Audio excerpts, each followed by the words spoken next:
Bismillahirrahmanirrahim. Assalamualaikum warahmatullahi wabarakatuh. Hari ini kumpulan kami akan kongsikan satu inovasi iaitu jiwa sintetik. Iaitu inovasi cipta lagu AI inspirasi penghayatan hadis 40 Imam Nawawi. Jadi inovasi ini adalah bertujuan untuk meningkatkan penghayatan akhlak dalam kalangan pelajar Kolej Matrikulasi Kelantan, khususnya khusus pendidikan Islam, bagi penciptaan lagu yang lebih mendidik jiwa menggunakan generatif AI, menggunakan teknologi kecerdasan buatan. Yang mana inovasi ini menggabungkan unsur audio dan nilai murni dalam lagu. Dan inovasi jiwa sintetik ini akan membantu pelajar-pelajar untuk lebih menghayati isi kandung hadis 40 Imam Nawawi.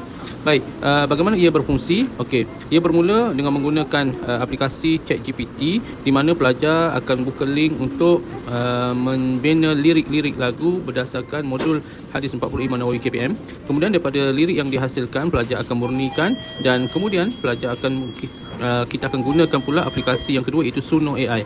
Dalam Suno AI, hasil lirik tadi akan ditampal di Suno AI dan di sinilah akan di-auto generatekan lagu-lagu dan akan menghasilkan lagu-lagu, dan kemudian lagu dihasilkan pelajar akan pilih dan sesuaikan dengan muzik yang menepati syariat, dan akhir sekali muzik yang ataupun lagu yang dihasilkan akan dimuat naik dalam media YouTube dan akhirnya akan dapat diakses oleh semua.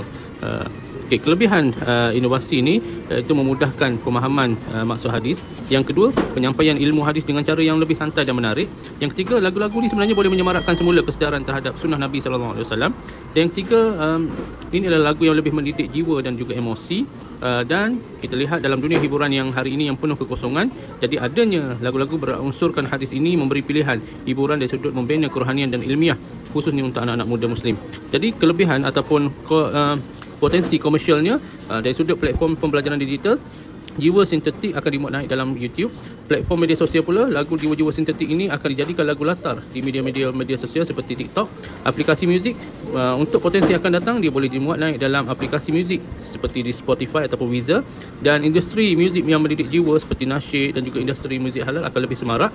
Dan potensi untuk masa akan datang, lagu-lagu ini boleh diterjemahkan melalui multibahasa, pelbagai bahasa di seluruh dunia dan berpotensi untuk dipasarkan ke luar negara. Okey, itu saja. Sekian, terima kasih. Syirik itu jauhkan dariku.